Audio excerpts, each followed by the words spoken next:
Hello and welcome back to my channel, Inspiring Life Changes. My name's Colette and the reading that I'm doing now is the second part of my two-part series that I do for all the full and the new moons. So this is the new moon in Gemini astrology intuitive part of the reading. So if you haven't watched the tarot part, that has already gone out first.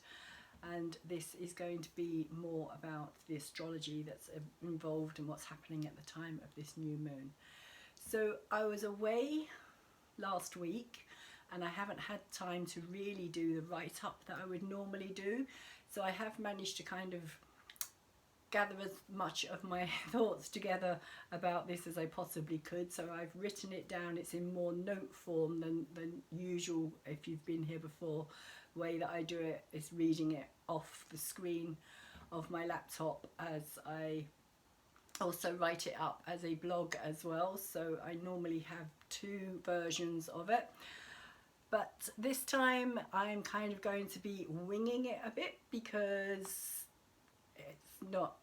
I've not had the time. I got back on Tuesday and I wasn't very well, and then my daughter fell ill as well, so I've had to take care of her as well. So in between trying to sort everything out, I've had to try and squeeze this into about 48 hours. So it's not my usual setup, so we'll see how it goes.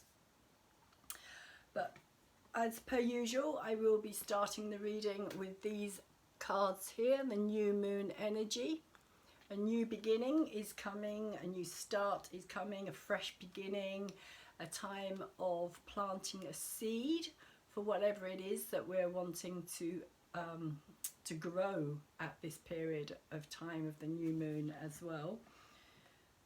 And it's followed by nothing being set in stone, that mutable energy of change and flexibility, and nothing as of yet solidifying. It's time where everything's in flux, really.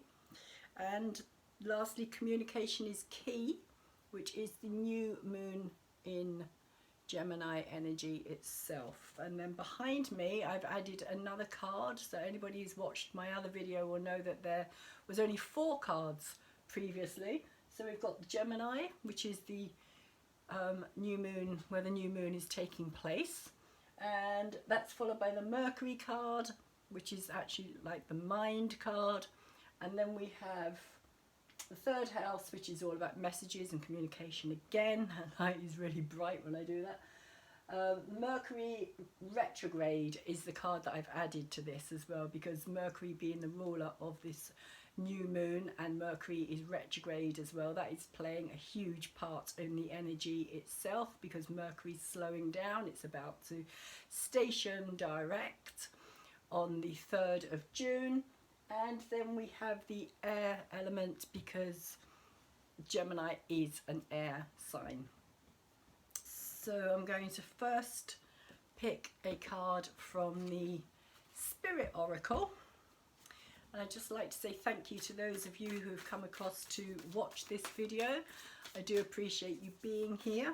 Thank you very much to those of you who have not been here before but have decided to come and see what it's all about. I am a tarot reader, originally with over 30 years experience, and I've always had an interest in astrology and a passion for astrology. That's too many cards, I'm not reading all them.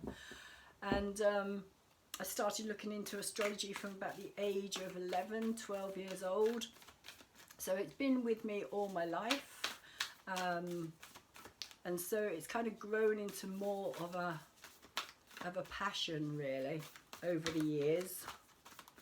So this is my intuitive interpretation of what is taking place in the sky over the next 2 weeks with this Gemini new moon kicking things off. And we have the Horse Spirit, freedom is yours. Now this card, I do believe, is a card that we got last time as well, but it did come out in reverse, so I'm going to read the whole energy here. Actually, I might just read the protection spirit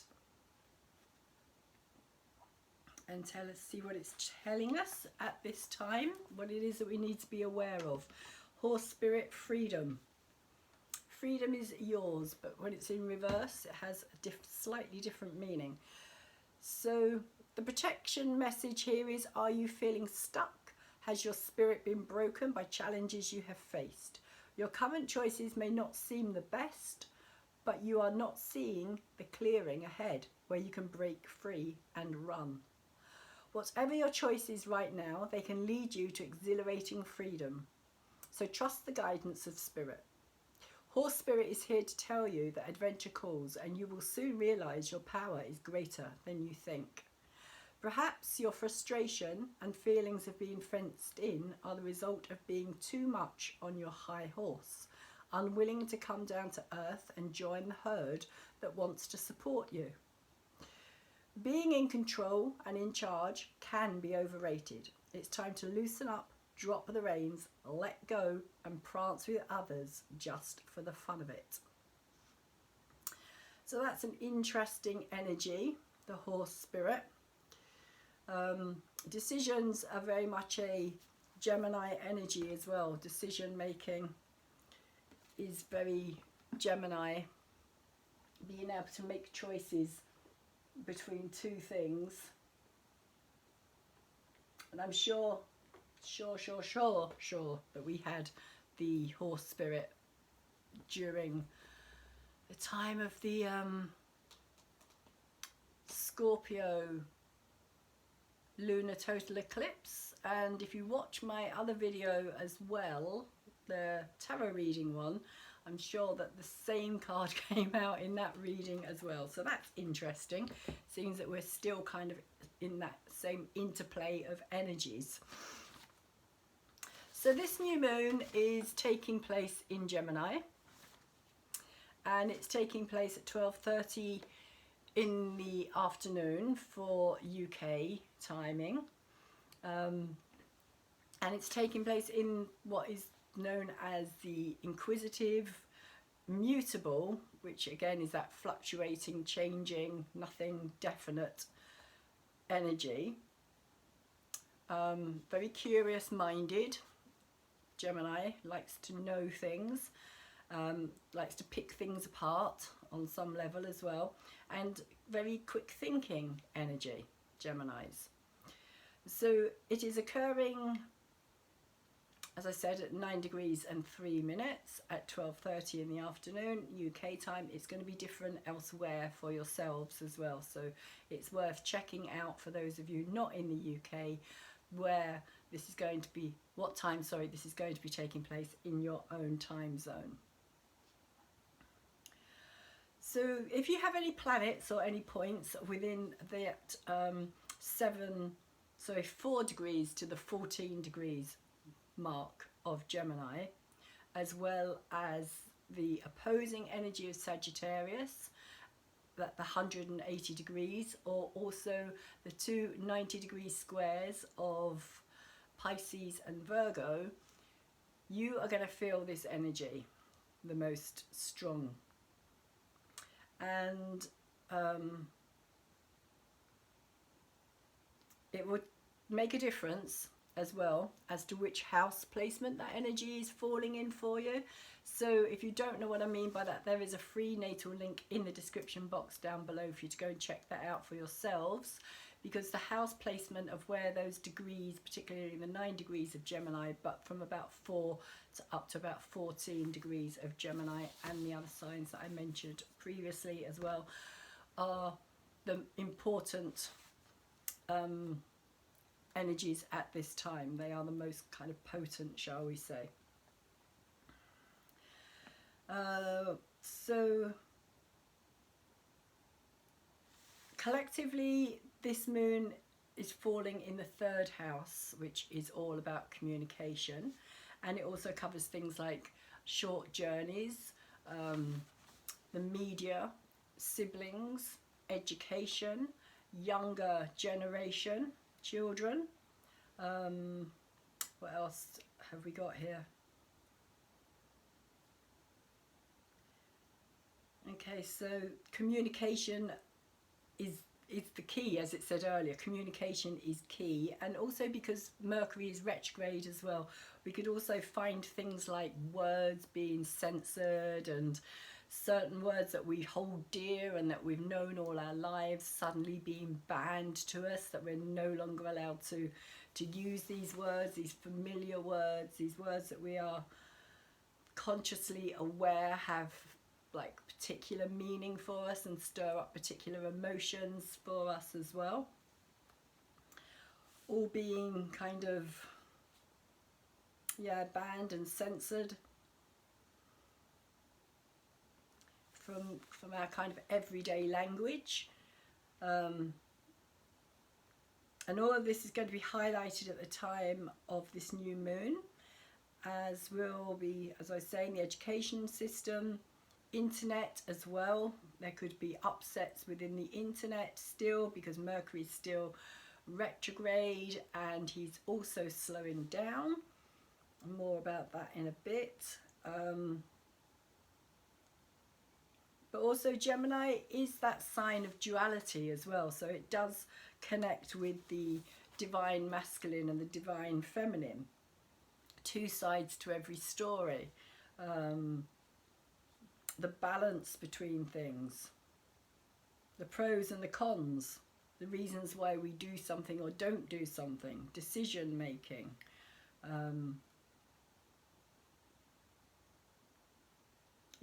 It can also be an energy of staying stuck on the fence as well, because Gemini has the ability to see both sides, as I was saying, two sides to every story, so they see both sides of something, and because of that they may find it difficult, or we may at this time, because the Gemini energy is the strongest energy, we may find it difficult ourselves as well to make a decision, to decide whether we're going to move forward or stay where we are in a situation. So it can be a bit like sitting on that fence and not knowing what's the best way to move forward, or what's the best solution for a problem or a challenge that we have at this time. And also, because Mercury is a quick moving energy and a fast thinking energy, we can also be the opposite and jump into something very quickly as well, and not think before we leap. Kind of like just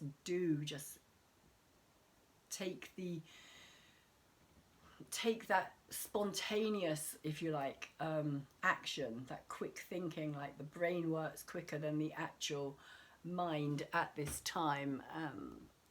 Don't know what happened there. I hope that hasn't upset the video, but I have a feeling it might have done. Something happened on my phone. I don't know what happened there. I'll apologise about that. Fingers crossed it hasn't upset, but I think it probably did. So yeah, so jump into conclusions as well, making our mind up about something when we don't necessarily have all the information or all the facts that are needed in order to be able to actually come to a conclusion that is balanced and fair and right. And kind of then having to backtrack and kind of work our way out of a situation that we may find ourselves later down the road, kind of like thinking, oh well, if only I'd thought that through first before I jumped ahead, or before I opened my mouth, or before I did this. So there can also be that kind of energy happening within the next 2 weeks as well.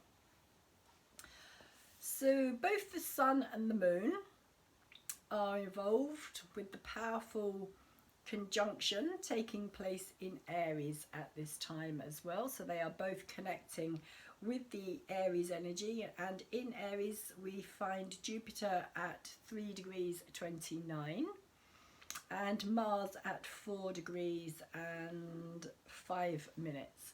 So Jupiter and Mars are in a very strong connection, and they are also sextile to the sun and the moon at this time. Jupiter, of course, expands and grows and magnifies things, and on an individual level this can be empowering. A sextile is a very supportive energy as well. So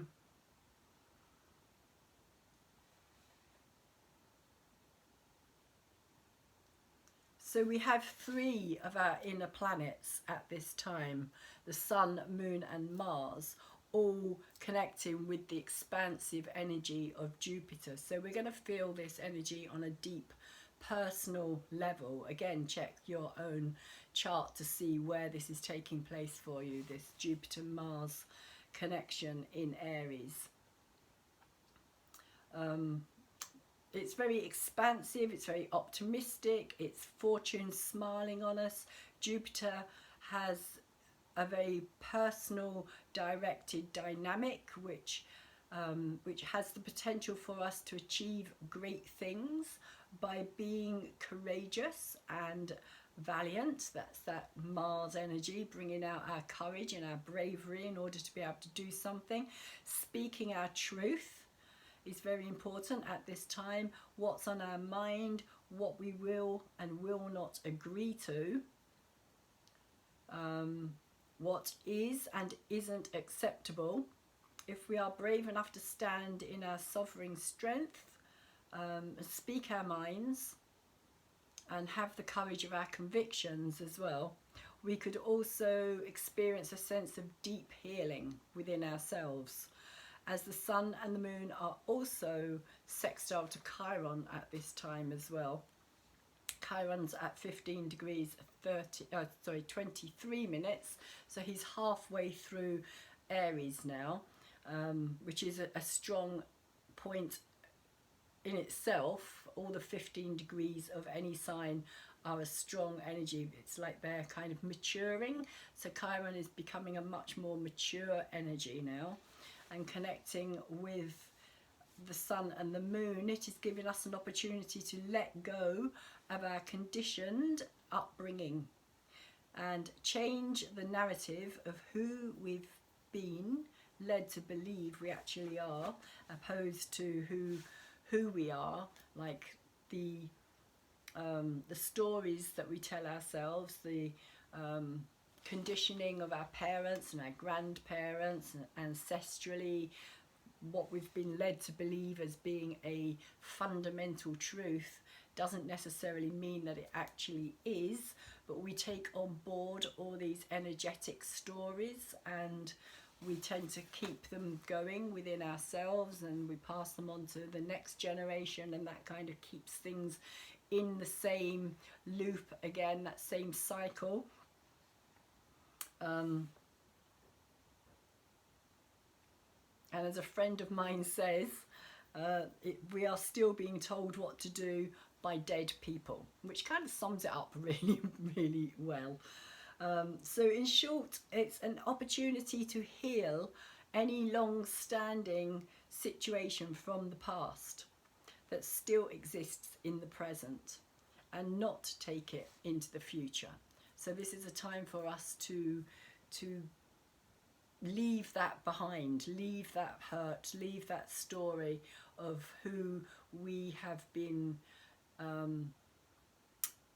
given that role, if you like, the role that we play, because Aries is it's the mind, in the sense of it rules the head. It's not so much the mind, but it rules the head. It's very hot-headed energy. It's very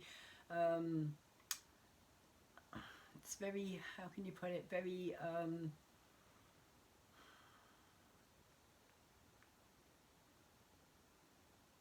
it's similar in a way. It's similar to Gemini in the sense that Aries is very spontaneous and it will leap into things before it kind of thinks things through, and Gemini can have that similar kind of energy because it is so quick thinking. So when the two of them come together, there can be this real kind of not thinking about the consequences of our actions, and this is kind of what we need on some level to try and let go of all the past stories that because Gemini narrative stories, it's like we take on board these different roles, these different characters, if you like, of who we have been told that we are, but again, it is not necessarily who we are. So this energy on a world level is very strong at this time, as Mars has recently crossed over that axis Monday of the world stage, and he's in the early, which happened in the early hours of the 25th of May. And so he's moved into his home sign. He's now in his home sign, and he's feeling strong after having left that watery, emotional world of Pisces behind. He's now becoming much more fiery and much more independent and much more courageous, I suppose, much more determined to do what feels right or what he wants to do. It's a very strong energy of finding himself. It really feels like finding ourselves in this energy, especially as it's very strongly connected to Jupiter, and Jupiter is the ruler of Sagittarius, pushing beyond the boundaries, going beyond where we've known so far. So it kind of feels as though this Mars-Jupiter energy is a little bit like shaking things up. It's a bit similar to the Uranus energy in a way. It's shaking things up, moving things on, getting things fired up and ready to go. So he's also had this deep emotional connection to Neptune, of course, which has kind of taught him on a deeper level of awareness and consciousness and connection with everything and everybody. And he's going to stay conjunct with Jupiter from the 18th of May, which was taking place while Jupiter had already crossed over into Aries. So that connection was while Mars was still in Pisces and Jupiter was already in Aries, so it's a very different dynamic happening there. And while conjunct Neptune, Mars was giving us a much more spiritual, deeper, soul-searching, energetic. It was like going within ourselves much more and looking within for the answers on a much deeper level. Now though, he's ready to go back into battle. Mars is ready to, or he's getting ready to fire things up again and to get things moving. So we can expect things to get a lot more heated as we move towards summer months as well. So this is going to be a period of possibly a lot of hot air, a lot of hot narrative, a lot of kind of sparks flying when it comes to different countries' leaders, shall we say, saying different things that are going to spark off each other. It's like there's going to be this battle of conquest, like a conquest of like who's the boss, who's the top dog, who's the leader here, kind of energy.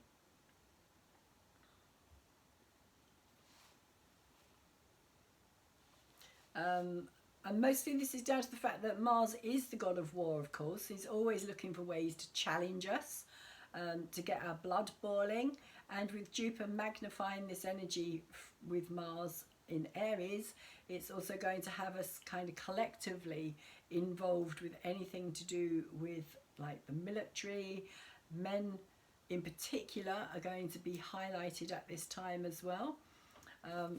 Particularly men who see the world in the sense of a chessboard, one huge strategic game of chess and a battlefield, and constantly kind of like trying to bring that type of energy into play on a world scale as well. So there will be a lot more of that happening at this time. So we need to look out for that, because there's going to be more, not just what's happening in Ukraine at this time, but there will be more countries who are going to be getting pulled in to things that they possibly necessarily don't want to be a part of, for reasons which which may become clearer later down the road as to why they ended up getting involved in these things. So helping to keep things on an even keel at this time and not too explosive is this beautiful energy of the mermaid Celesia, who is the wife of Neptune and queen of the upper sparkling sunlit waters. She is conjunct both Mars and Jupiter. And she's bringing everything into the light as well at 8 degrees and 20 minutes of Aries. She's also connecting with the sun and the moon as well, quite strongly. And she's passing this energy of bringing it all up from the depths, because Celesia used to stay hidden in the depths. This was the story of Celesia before she married Neptune, and after she married Neptune she became the goddess of the upper waters, where the sunlight can be seen sparkling across the water. So that is her energy. So she's bringing all of this stuff up to the surface, all of this kind of hidden things that have been hidden from us. And what she is doing with this information is she's passing it across to Makemake, who she is opposing at this time. And Makemake is the higher cosmic energy of law and order. He's the god of creation and fertility. He's the masculine god of creation, but he has a very feminine energy about him. And he himself is at 6 degrees and 54 minutes, and he is retrograde at this time in Libra, and he has been going backwards and forwards over this same point of Libra now for quite some time. And he in turn puts his own understanding from the Libran kind of vibration and viewpoint of equality, justice, peace, harmony, diplomacy, balance and peace. And because it's an opposition, which is an aspect where the energy flows backwards and forwards between these two energies, there is a lot of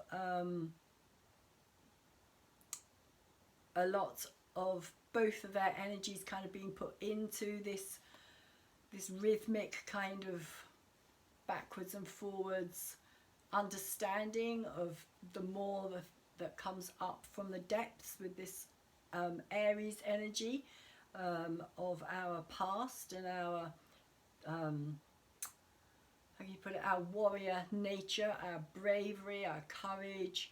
All of this is kind of being brought to the surface for us to work with, and Makemake is taking it and he's making it more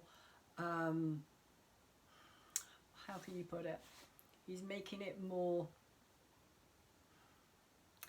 like, let me think the best way to put this, he's making it more to do with our sovereign rights than it is to do with just our everyday like ownership of things, or like what we want, what we are, what we need. It's not so much that energy as it is about our higher vibrational frequency of changing our inner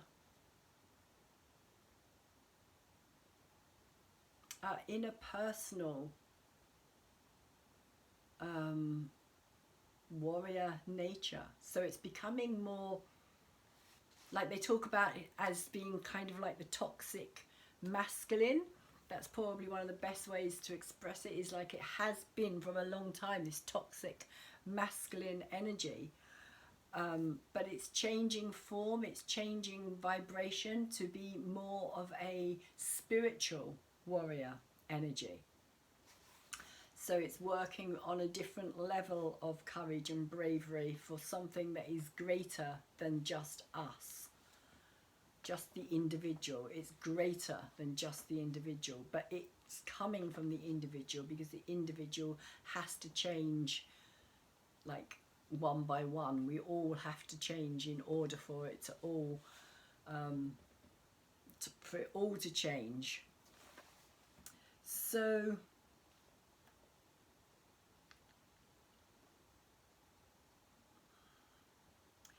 this energy is flowing backwards and forwards without any obstruction between these two elements. So we've got fire and air. So of course fire and air also feed each other as well. But at the same time, we do have another particular aspect, which is making this actually a T-square rather than it just being an opposition.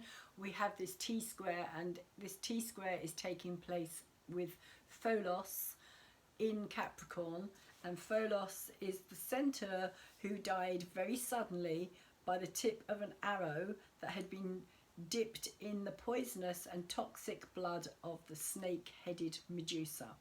So Pholos, as I've spoken about him before, he accidentally died.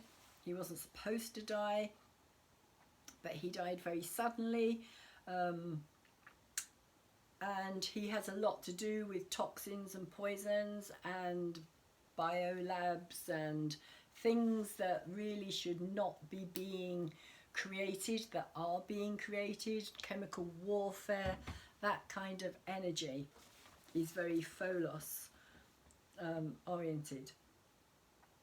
And he is in an exact T-square between Salasha and Makemake. So these energies are passing between these two here, Aries and Libra, and then they're focusing their attention and releasing through this Pholos energy as well, which is why I believe personally that we're hearing a lot more about things like the monkeypox, for instance. And I don't think that it's going to stop there either. I think we're going to find out or hear a lot more about other diseases and things that have been created for future illnesses on a large scale, because this Pholos energy is very well, it's in Capricorn for a start, and Capricorn is the energy of hierarchy, patriarchy, the elites, the top like tier, those above who kind of have this belief that they can rule us. Again, going back to that chessboard scenario where we are the pawns on the chessboard, and they are the gods, if you like going back to the Greek pantheon, where humans were just seen as being pawns to the fate of gods. And it's kind of like we've come full cycle. We're back in that same kind of energy again, where we have people making decisions for us without us even having any idea that these decisions are even being made. So that, I believe, has got a lot to do with this Pholos energy as well. But the Salacia and the Makemake energy is also going to bring it out into the light, and it's going to bring it out into an awareness of the cosmic law, that you can't get away with doing things that are beyond the law of the cosmos, of the universe, because there is man-made law and there is universal law. And basically the universal law is about not harming others. Doing no harm to anyone else is one of the basic laws of the universe. Very karmic law as well. And so I will just add as well that Makemake is the higher 5D vibration of Saturn.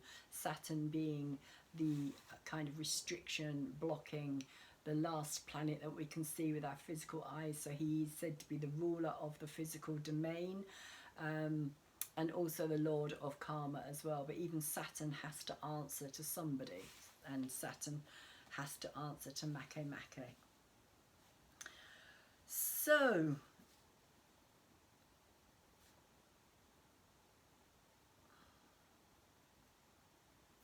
where am I? Yeah, so the pyramid structure of the Capricorn energy, the corporations, the patriarchy, big business, government, those who want to govern over us from the top of their glass towers, the untouchables, those who believe they're above the law. Pholus and Makemake are in a very tight, challenging square as well. They're both at 6 degrees and they only literally have minutes between them. And I personally do believe that all this is also why we are seeing the emergence of a new scare technique, as I was saying, with this monkeypox virus. And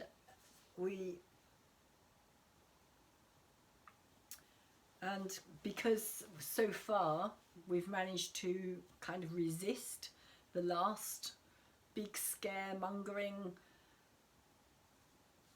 story or narrative that they put out there for us, and that was interesting because that was also during a period of time when Black Moon Lilith was moving through Gemini as well, and so was the North Node as well, so that was quite interesting. So yeah, we've managed to resist so far and to like not give our free will away, which is that Aries energy again, to their death cult, which has been slowly ramping up and yet at the same time being resisted since Pluto moved into Capricorn in 2008, when he began to expose more and more of this deception and the hunger for power, the deceit, the corruption, the control, the extent that they will go to actually hold on to all of this as well is also coming out into the light, into the mainstream, into the awareness of those who are awakening up to all of this. And this new moon, we have an interesting dynamic as both the sun and moon are making an uncomfortable quincunx or inconjunct of 150 degrees with Pholus as well. So Pholus is under the microscope at this time, shall we say, with the sun and the moon inconjunct 150 degrees. It's that uncomfortable energy. We know there's something there, but we don't know why we feel the way that we do, why it doesn't fit with us. It just doesn't feel right. It's a bit like having an itch that just won't be itched, if you like. And so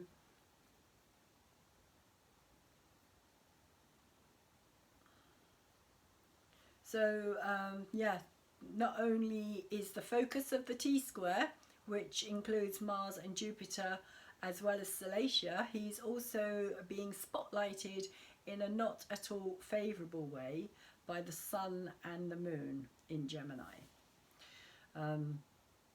So the Sun and the Moon are kind of questioning as well, questioning like what it's all about, what is this that's being revealed here, what is also not being revealed here as well. There's a lot of things happening under the underground or under the surface, shall we say, that we're not, and that's that kind of connection with that itch. It's like something happening under the skin, under the surface. Then inconjunct always feels uncomfortable. It just feels as though it's not a good energy. Like a sextile is an easy energy, it's supportive, it's cooperative. A trine, it flows really easily, it's harmonious.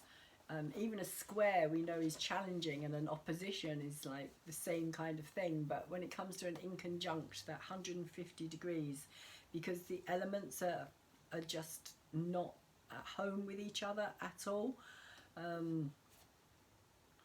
You've got air and you've got the earth element, and they just do not mix at all. They just don't see eye to eye, shall we say, on any level here. And of course the Sun and the Moon are curious in Gemini. They want to have answers. They want things to be resolved. They want to question and, yeah, seek the answers for these things. But with Pholos in Capricorn, it's like there's a closed door. The door is shut tight. But that doesn't mean that we're not going to be kind of banging on it and trying to find out more about what it's all about. Because now we've kind of picked up on something. It's like, yeah, having this kind of awareness of something. Like a dog with a bone, in a way. It's like now we know we're not going to put it down. We're not going to drop it easily.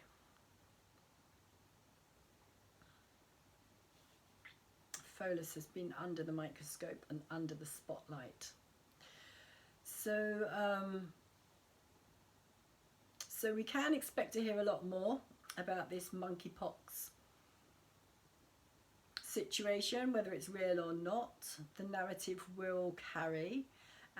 We are also at this time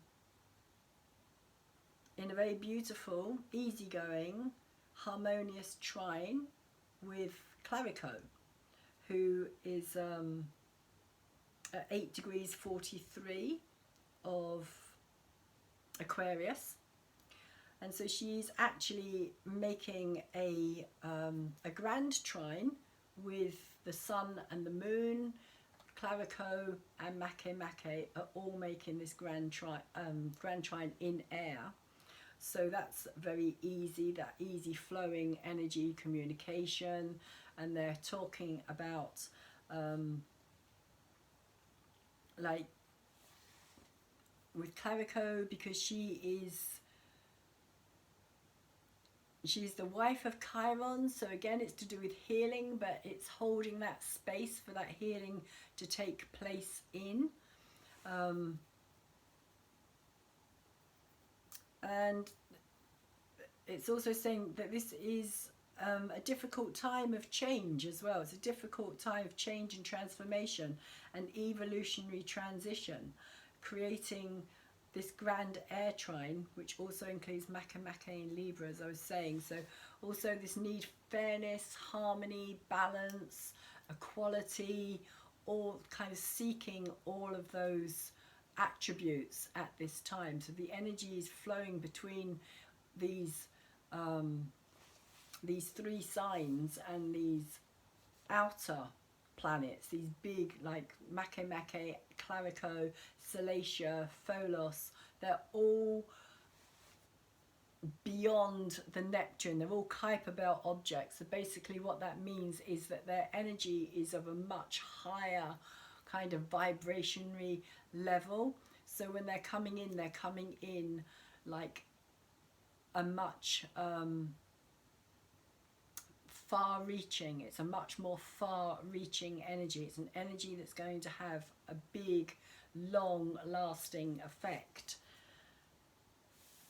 and can even totally change our direction as well, like change the direction that we are going in, both on a personal level, depending of course on our birth charts and how we're being affected by that, but collectively, definitely, when all these planets are joining together for us collectively, Clarico is basically holding that space for the new to come through. For the in Aquarius, it's all about the future, it's all about the visionary, it's all about the future energy coming into the present, bringing it into the present, this new world unfolding.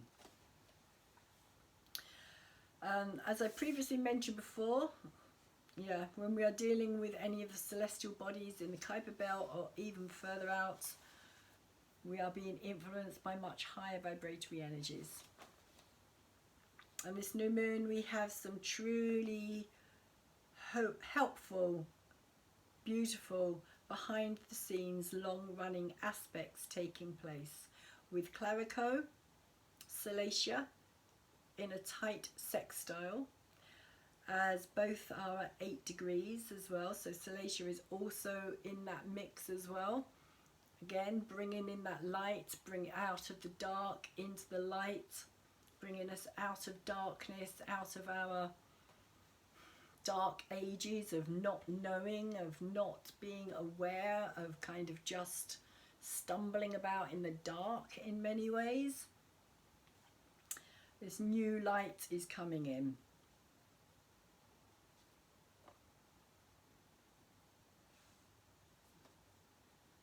Yeah, so, and Jupiter, of course, is also adding to this, magnifying this lovely, soft, gentle and feminine energy, both in very masculine signs. So there's also talking about this balance as well, of kind of like discovering the masculine in the feminine and the feminine in the masculine, and realizing that we are a connection of it all in many ways, that we are that united energy, that divine energy united within us, and that it's not just about the outer image. What we see is not necessarily just what we are, that there are many different aspects, and a lot of that is also down to the astrology as well.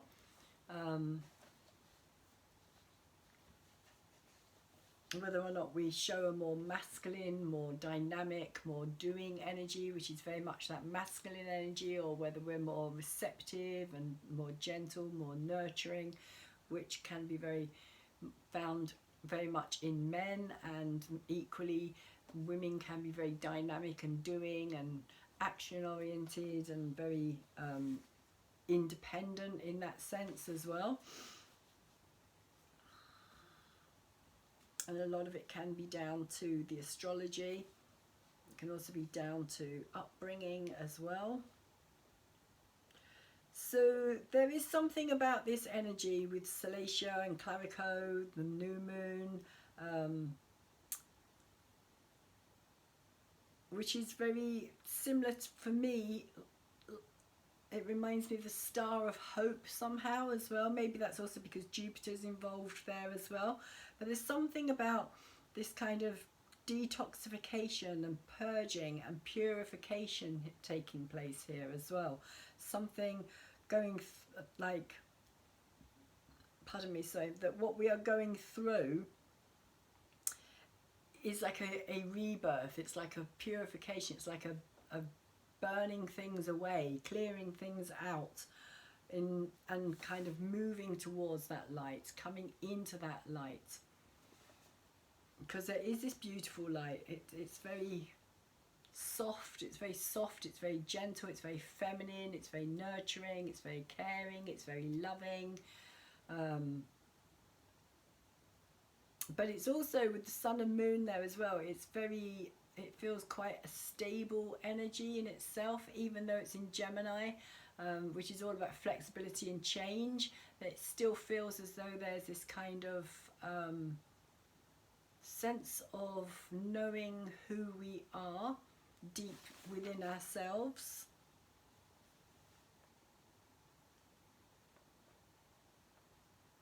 And that the divine masculine and divine feminine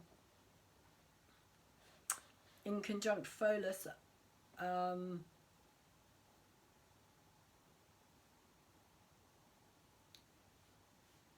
okay, so it does feel like for the divine masculine, the divine feminine are being poisoned at this time as well, are censored and denied their true identity and place in our lives, and it is up to us to stand strong, to stand up for ourselves, to stand up for this divine energy, which in Gemini is that duality. It is that splitting. It's like it's found everywhere in nature, and in all things as well. You get the masculine and the feminine, the north, the south, the kind of opposites attracting. It's a strong, natural, energetic energy that is kind of trying to be wiped away or cleared away or removed from our lives. And this is, you know, the time when we have to stand up against these tyrannical, like, you know, control masters, those who believe that they have that right to tell us what we can and can't do, as I was saying earlier, and to, you know, herd us into a world of non-gender identity, which is what they're trying to do, and they're trying to do that with our children from a very early age as well. And also the whole transhumanism thing as well, that's kind of mixed in with this, I feel as well, this kind of because that can also be a Gemini, Aquarian, even Libra energy as well, in the sense that they are all masculine signs, and they're all kind of futuristic in a way. They all have this kind of how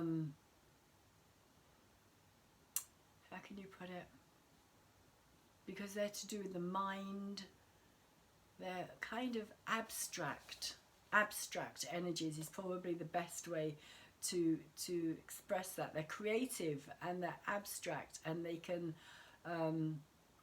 be molded and formed into anything that we want them to be molded and formed into, if you understand what I mean by that. It's kind of like taking the mind and transforming it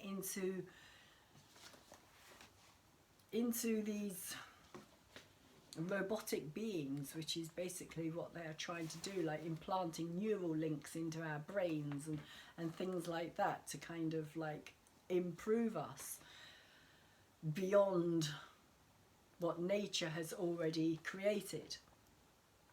So there is that element there as well. There is that danger very strongly, which is being kind of discussed at the moment as well, that most people again are oblivious to what is being spoken about out there, and how they really want to kind of detach us completely from the real world, from nature itself, from everything natural that Mama Nature kind of freely gives to us all the time, every day, which includes the kind of loving warmth, security and comfort of the womb as well. They even want to strip that away as well.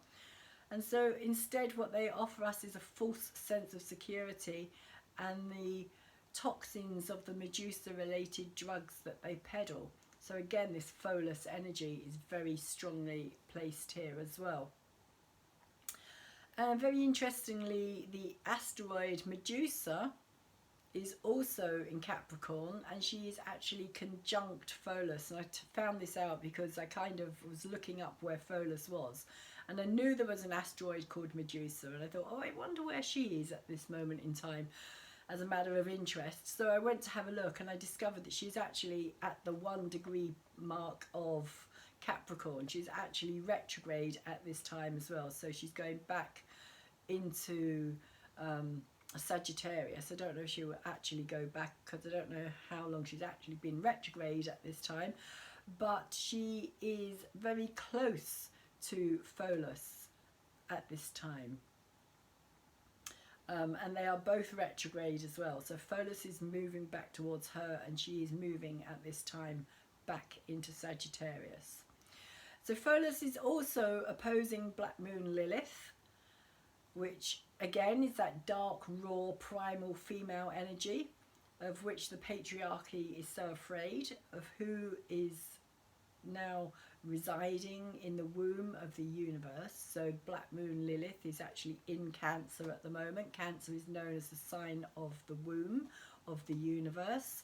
Black Moon Lilith, the dark, raw, primal female energy that creates, is the energy that the patriarchy fears.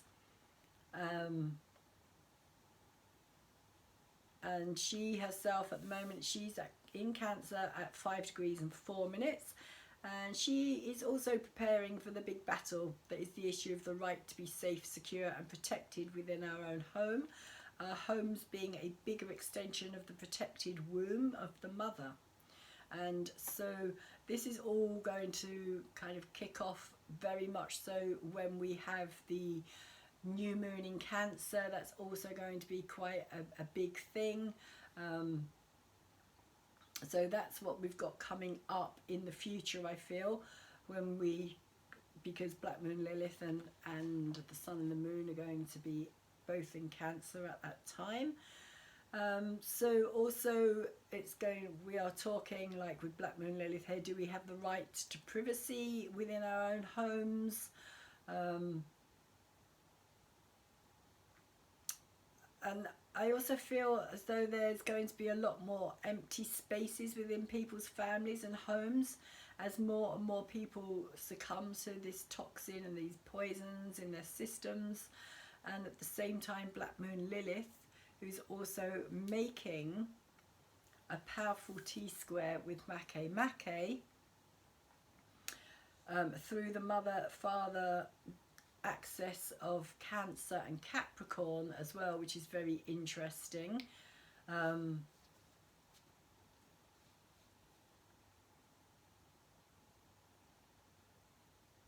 So this is talking about the parents, the axis of the parents, the mother and the father energy, the Cancer and the Capricorn energy, which again is the axis Mundi energy as well, of the world stage. So these things are going to be playing out on the world stage. And if you have any idea of what's going on in America at the moment, there's a big uprising against the idea of abortions and the whole idea, not just of abortion in itself, but how late in a pregnancy should abortions be allowed? Should they even be allowed past pregnancy or past birth? Which just seems absolutely insane. But that's another thing that's going to be coming up into very much into the psyche at this time as well, and being played out on a world scale. Again, America is the place that is kind of being focused of attention. So what's happening in America is going to reverberate around the world because of Pluto's connection with that 27-degree point of his return, which Pluto is moving back towards, and he will be reaching that point around about July. So that again is going to be emphasized even more so.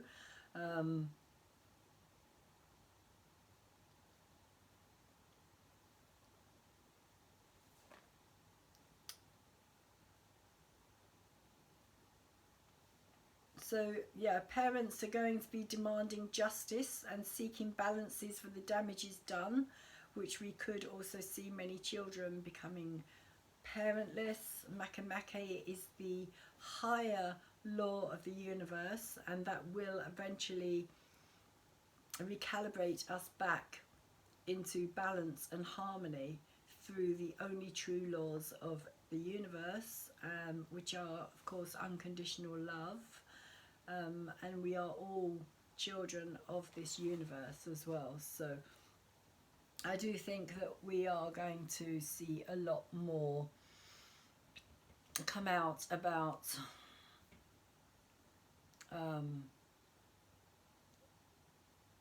family issues in general, really. Families in general. People losing their loved ones, etc. Parents losing their children, children losing their parents. I think there's going to be a lot more happening around that energy because of Gemini being to do with children, education. Again, big issues around education and how children are being educated, what they're being educated into. And so we come to Mercury himself, who is the ruler of this new moon, and he is also creating some pretty intense connections at the time of this new moon. He's retrograde, of course, in Taurus,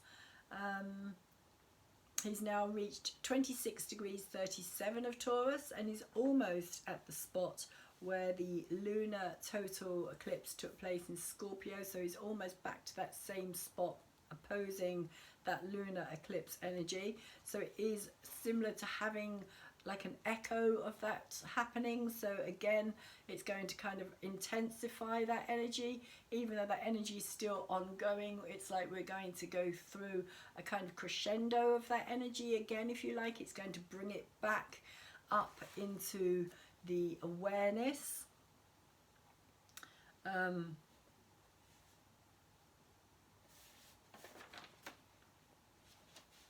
At 26-37 degrees, he's now become part of this very powerful and intensely dividing energy with the T-square between Saturn, which is at 25 degrees 13 minutes, and both the north and the south node as well. So Saturn is still T-squaring the north and the south node. Mercury is now conjunct the north node, so he has become a part of this powerful T-square. But it's kind of leaning towards the north node energy, which is interesting because that is the Taurus energy as well. And I say intensely dividing because it's about moving into the north node energy, away from the south node energy, and there's a lot of division between that because not everybody wants to go towards that north node energy. A lot of people still want to stay in that kind of south node energy because there's a kind of safety net there. So it's like coming out of your comfort zone, if you like, and moving into an energy that is not familiar. Sometimes it's not easy to do. And this Saturn north node, south node T-square is going to be very long, very ongoing, because Saturn is also about to retrograde as well. So Mercury is slowing down in the sky, has slowed down in the sky, which means that his energy and his energetics is also being magnified at this time, because any planet, when it retrogrades or stations retrograde or stations direct, is magnified energy. Its energy just becomes stronger because of the fact that it's no longer moving forward or backwards. So all of the themes of Mercury are going to be playing out even more so, both personally and collectively. We're going to have a very magnified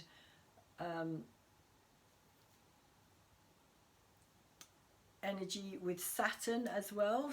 Mercury stations direct on the 3rd of June, as I was saying, at 26 degrees 5 minutes of the Bull. And so we could find ourselves having some very straightforward, no holes barred, even harsh conversations around this time, as Saturn, the ruler of constraint, restriction, blockages, hardships and difficult lessons to learn, also known as the Lord of Time and karmic retribution, is also slowing right down in the sky from Earth's perception, and he will be following Mercury the following day on the 4th of June, when he is also going to station, but he's stationing retrograde.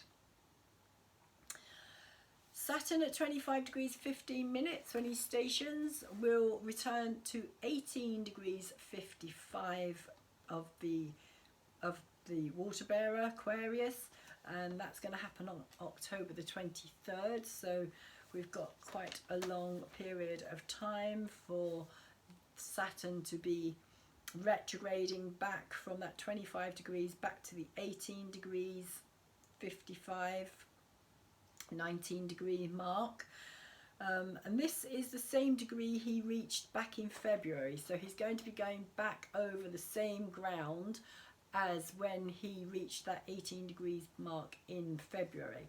So anything that's happened between now and February, Saturn is going to go back and have another look at. He's going to be re-evaluating, aligning, re-excavating really. He's going to take a deeper kind of look at what we have been lessons learnt. Have we learnt our lessons? Have we learnt what we need to learn in that period of time? And if we haven't, we're going to revisit the same scenarios in many ways. We're going to have to revisit and have to reconsider and relearn. So we could be personally and collectively revisiting situations that we thought were done and dusted, but Saturn's got other ideas here. He will also be realigning areas of our lives as well, which again is kind of checking out where these 25 to 18 degrees of Aquarius fall for you personally, as this is also worth knowing which sign, house-wise, and sign-wise, it's going to fall for you over this period of time, because this is where the new foundations are going to be laid as well. And remanaged. So Mercury at 26 degrees 37 is conjunct the North Node, which is conjunct Uranus. So this is kind of bridging this energy as well. Mercury is on one side of the North Node, Uranus is on the other side of the North Node. Uranus is at 16 degrees 13 minutes, and he is kind of on the North Node, is kind of acting as a bridging energy, pulling that kind of lower level mind of Mercury, of the mundane, into a meeting with the higher mind of Uranus, the future orientated mind of Uranus. So it's kind of opening us up at the same time to new ideas, new visions, new ways of looking at the world, and also new ways of speaking as well. I've even heard, like recently, people saying new language coming through as well, like this idea of language no longer like it changing, of it not being how can you put it, of it not being like it's the old story, it's the old narrative. It's the language needs to be leveled up somehow. It needs to go up to another vibratory level. Maybe that's what it is that it needs to start vibrating. We need to drop the lower level energy of language and move into this higher vibrational energy of language. But we're also going to find new ways of kind of speaking, unexpected, exciting ideas that can shock us out of a stupor and out of that kind of autopilot energy that we tend to find ourselves stuck in, just like the mind just running away, doing its own thing without us even realizing that that's what we're doing, until we kind of catch it and maybe kind of bring ourselves back to thinking things through in a different way again. But the mind does have this kind of constant running, what's the word I'm looking for here, like running conversation, or like telling us things about ourselves or about other people, or just constant like replay, just like being on replay. And so that's something else that we need to kind of look at as well and catch ourselves doing if we're kind of caught up in that same replay mode, is to stop ourselves from just continuing on that same mundane level of thinking, to take it to totally new heights and visionary, creative new ways of being. There is likely to be big breakdowns, breakthroughs around these Taurus themes of resources, ecology, survival, food, agriculture, priorities of what we value, along with the financial system, of course, because that's Taurus related as well, Venus related, the banking system, and with Uranus at play here, anything to do with things beyond our own solar system as well. So like in the future, sci-fi, aliens, UFOs, etc., all that kind of galactic energy, we could find ourselves hearing things about, things becoming more spoken about. Again, it just feels like a change of narrative somehow.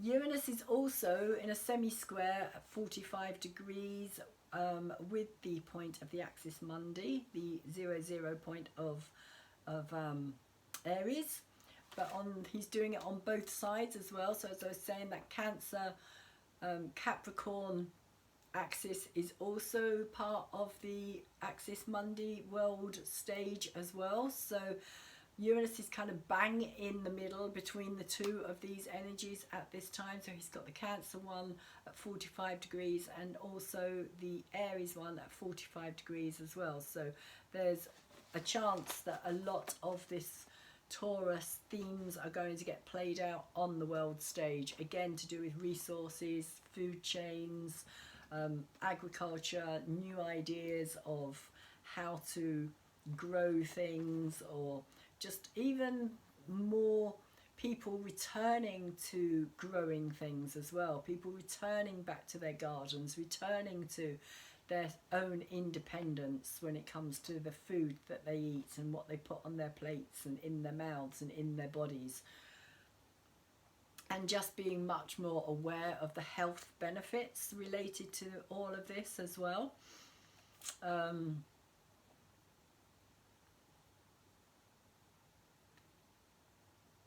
Because of course the Cancer is also to do with the mother again and the home and nurturing as well. So with Uranus in between the two, there's a big chance that there's going to be a big kind of step forward into the future, but with these kind of older traditions coming with us in a way as well, or returning back to these older traditions. Also, we can expect with Uranus more turbulence, upheavals, earthquakes, volcanoes in the physical domain, and again, kind of financial disruption is an almost certainty. There is in the background lots of things that are changing that are still not being completely kind of spoken about in the mainstream, in the obvious media related, and again Gemini media, and Uranus as well, being that higher energy, can also relate to media, internet, cyber attacks, any of these things, all of these things could be things that we see over these next 2 weeks as well. The lead up to this new moon, of course, has been quite interesting in itself, because if anyone's been taking any notice, we've had the Sith Lords all been gathering in the neutral state of Switzerland to discuss and decide, which are all very Gemini traits, discussing and decisions being made for us, what to do with the rest of the world. Us serfs and servants and slaves as they view us, and our insignificant lives. So again, this is all about narrative. It's all been about talking, and other people listening, kind of just going along with what's being said, just like feeding the kind of like sycophants, if you like, for want of a better word. But anyway, and this has all been coming up to a head just before this new moon as well in Gemini. So interesting. A lot of narrative changing. And this is kind of quite strongly Saturn T-square the nodes as well, as Saturn is turning retrograde and moving back to meet the moon's nodes. It will become even more intensely a battle of the masters versus the people, which is also going to include the final battle between the old structure of domination, which is Saturn, and the breakthrough of freedom and self-determination, which is Uranus. which is going to happen later in the year as well. So that final battle between the big gas planets up there, or the big giants, Saturn and Uranus, which personally I believe has got a lot to do with what is written in the Bible as well, where it talks about the final days, being in the final days. We are in the final days of the Pisces era, and Uranus is coming back to claim his rightful place because he has been usurped by Saturn as well. So if you're interested in the mythology of that, that's worth looking up as well, because Uranus is Saturn's father. Uranus is Father Sky, and he is also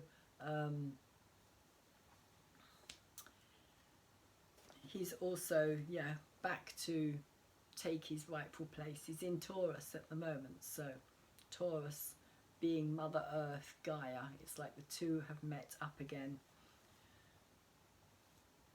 So this new moon, Mercury is also connecting with both Neptune at 25 degrees 13 in Pisces in a supportive sextile,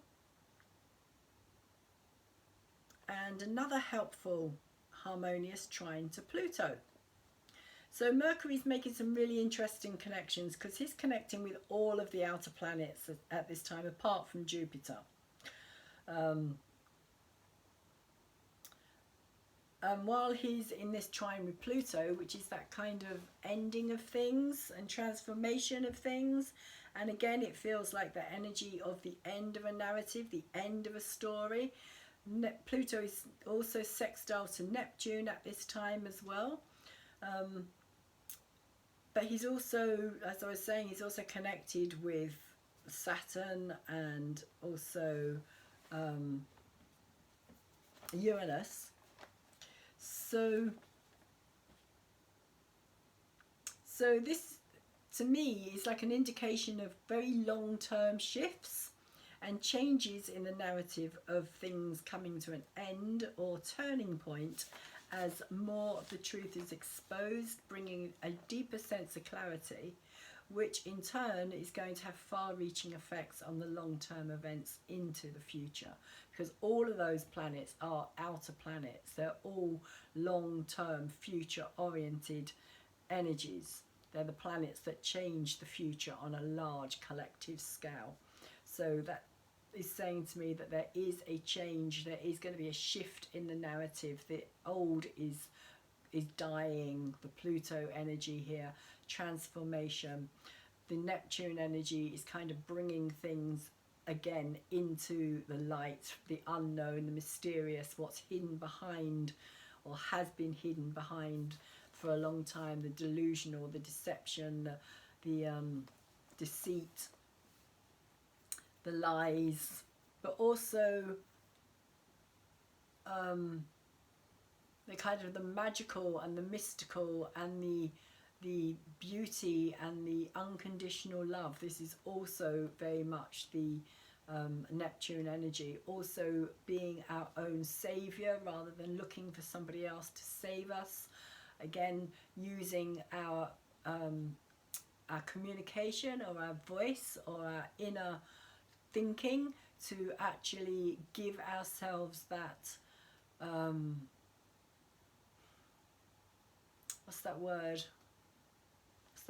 that give ourselves that self-determination to, you know, tell ourselves that we are capable, we are able to do this, we are not that victim anymore. We don't have to play the role of the victim, because that is also very Neptune energy as well, waiting for somebody else to come along and save us, waiting to be saved.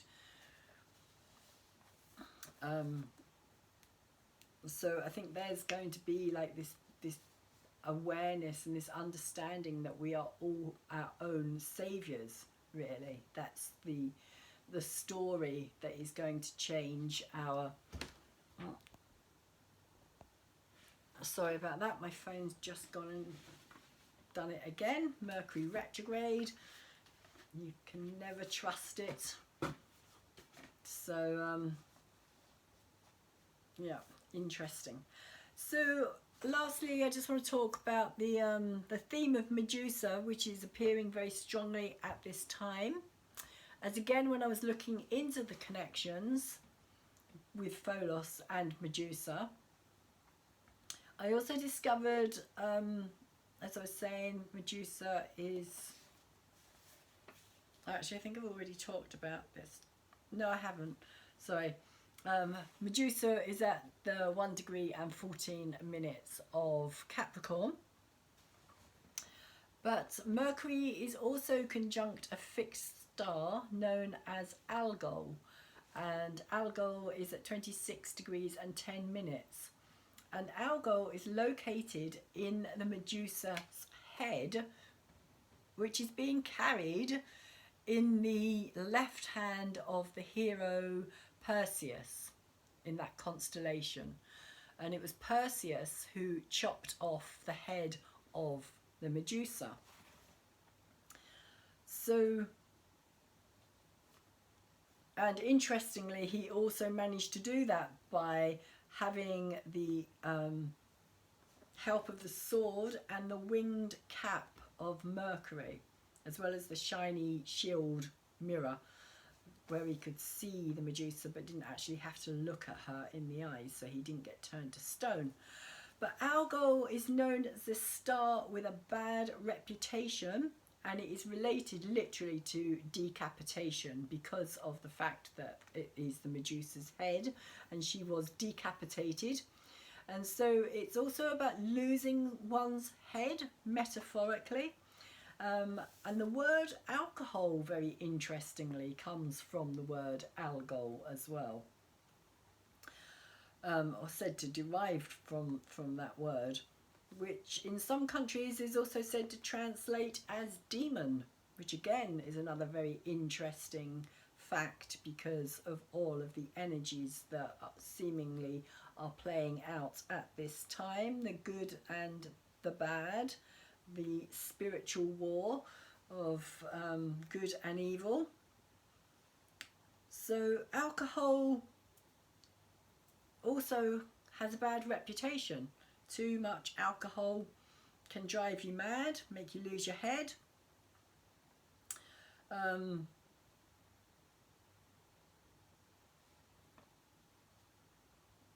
Takes away our morals, our rationality. We lose our inhibitions, and of course we can become addicted to it as well. And it can also turn our life into a life of crime in order to feed the beast. The beast being the alcohol-driven addiction. So alcohol is also connected to those in positions of power who can fall from their position of dominion very suddenly and unexpectedly, just like the Medusa did when she was beheaded. Algol can also talk of acts of treason and betrayal, and is connected with Mercury at this time, and is also square to Saturn. And so again, it could also be a warning to watch our words in case we betray our true intentions, which may become the cause of our own karmic retribution. It's also possible that someone... I seem to have lost my page here. That someone...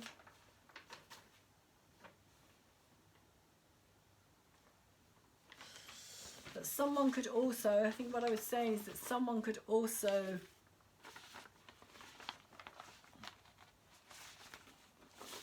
that someone could also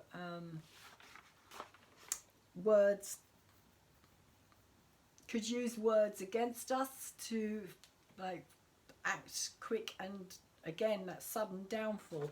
It seems to be the thing is the sudden downfall, the kind of losing of our sanity in a way, or the losing of our emotional sanity, our emotional well-being. Algol is also trining with Pluto as well at this time, and also sextile to Neptune. So again, it's implying transformational changes through the dark and murky passage into the underworld of the unknown and unseen, in order to bring the poisons and the toxic and the demons into the light of truth. And this could include more revelations around biolabs, the vaccines, pharmaceutical companies, corporations being connected with all of this, the funding and influence of big names within all of this as well, like more information coming out that is yet to be revealed. Like there's still stuff that we are yet to learn, which is yet to give us the bigger picture, which is how I'm kind of feeling about this. But the decapitation and the downfall of grace, falling from grace, is very interesting with this algo. Very, very strongly placed, 26 degrees 10. And when Mercury stops on the 3rd of June, he's actually going to be stopping at 26 degrees 5 minutes. So he's literally 5 minutes away from this star, and he's going to be standing direct on this spot, this 26 degree spot, for the next 48 hours before he starts to very slowly. So this 26 degrees, I feel, is going to be very vitally important over this coming 2 weeks. We could see people who have been in power very suddenly come into our awareness, or very suddenly fall from power. Leaders, figures of state, those kind of people. So it is worth keeping an eye out for that as well. I also feel, because of the whole Twitter thing at this time as well still being an issue, very much to do with speaking, communication, people saying how they feel about things. We're going to find out a lot more about that as well. And I also feel as though there's going to be more possibility of more actual platforms coming out that go against the social media that we have already, and the ones that are kind of compromised and aren't allowing us to just speak our truth and speak our mind and say how it is that we feel. Those ones that censor and stop us and ban us and want us to kind of just follow a certain narrative.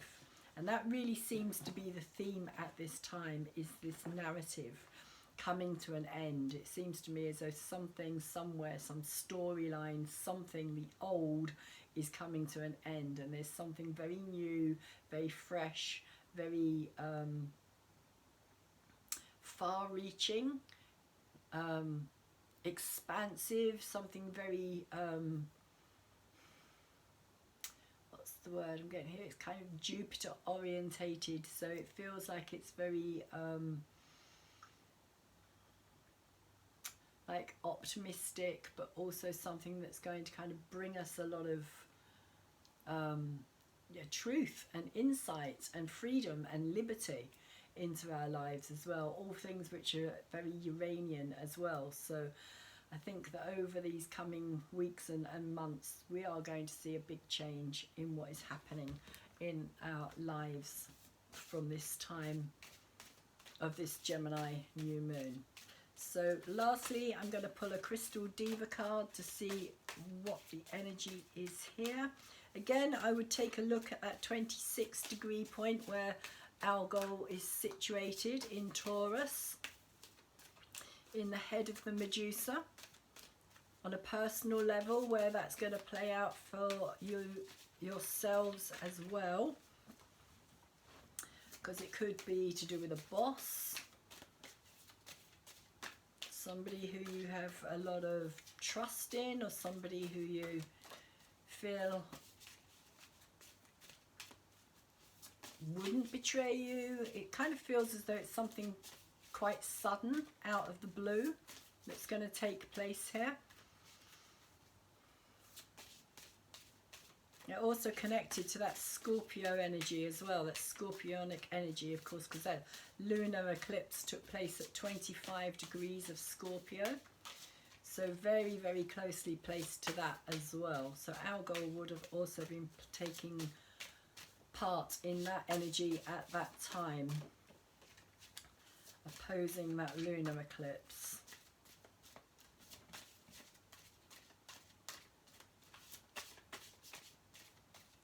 So a crystal, please, for this Gemini new moon. What is the energy for the crystal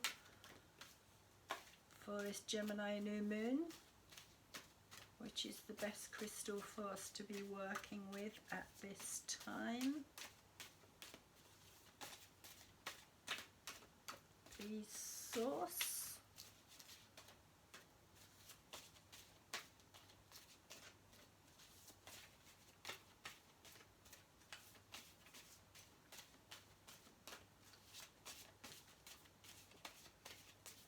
And also the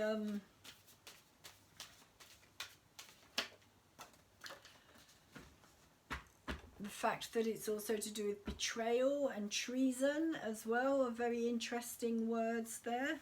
We have fluorite, simplicity. Beautiful colour. Looks like possibly purple or red. 16.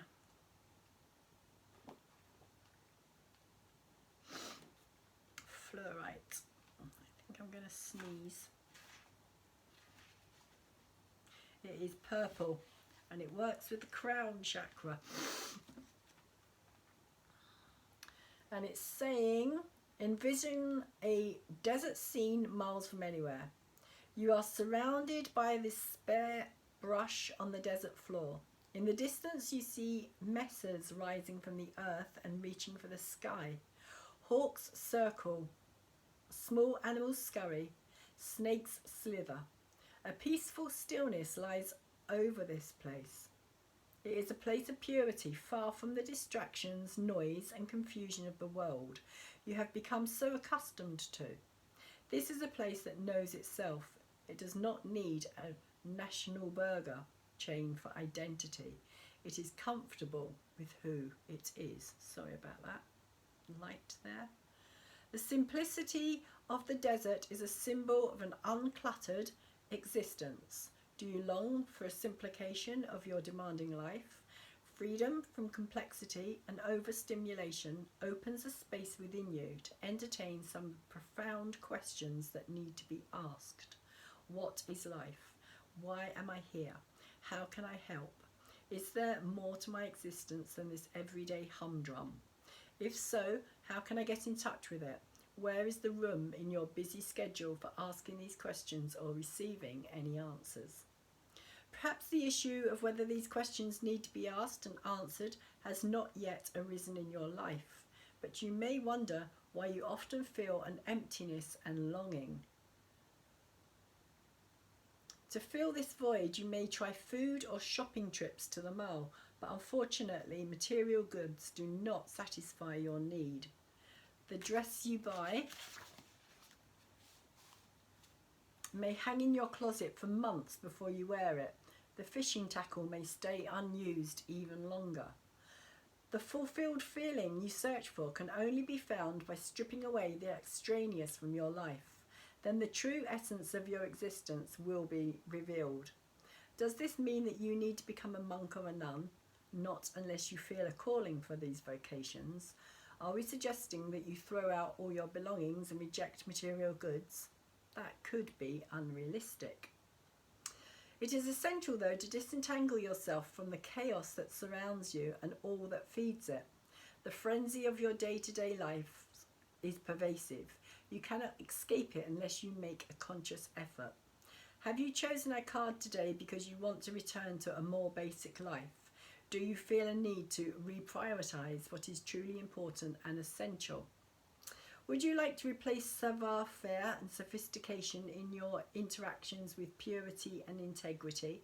Do you dream of a return to innocence? Your desire is the first step from which a new lifestyle can grow. A next step might be to sit down and make 2 lists side by side. One you can contain the fundamentals you consider necessary for a fulfilled life. The other would include your current life activities and possessions. Does your life today support the life plan you would like to build for tomorrow? If the 2 lists are at odds with each other, consider how you can bring them into harmony. Make adjustments in your life based on what your heart tells you. Acknowledge the psychological overcrowding that you are forcing yourself to endure. This is a pollution of your spirit for which a decontamination may be required. To move from your jam-packed existence to one of simplicity, free yourself from the unfulfilling patterns that hold you back. The crown chakra is the place where ultimate simplicity and ultimate complexity coexist. This chakra holds universal wisdom to be used in physical incarnation. The ability to distill the many truths into the truth. Fluorite's purple energy assists the crown chakra by helping you see the larger picture beyond the clutter of your daily existence. This kind of sounds like the Mercury-Uranus energy to me, coming together. So a return to simplicity may require getting into a different environment to break the spell of the siren's call to routine, production and competition. That's all very mundane Mercury energy. A place of solitude would provide a conducive environment where you could quietly and mindfully face yourself and your life questions. If this is impossible at this time, take time every day to meditate or find a quiet place out in nature to relax and think.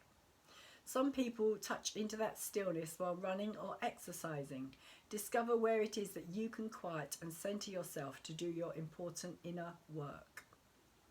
A washing away of worldly concerns, fascinations and preoccupations will clear your mind and spirit to receive simplicity, your life. Purge yourself of the addiction to the fast lane and all its baggage. Step off that express train to nowhere. Let your spiritual destination be the unspoiled and serene environment of the desert. Simplicity is the path to awareness and fulfillment waiting for you there. Interesting card. So, simplicity. Stop trying to make things more complicated and complex and just allow ourselves to be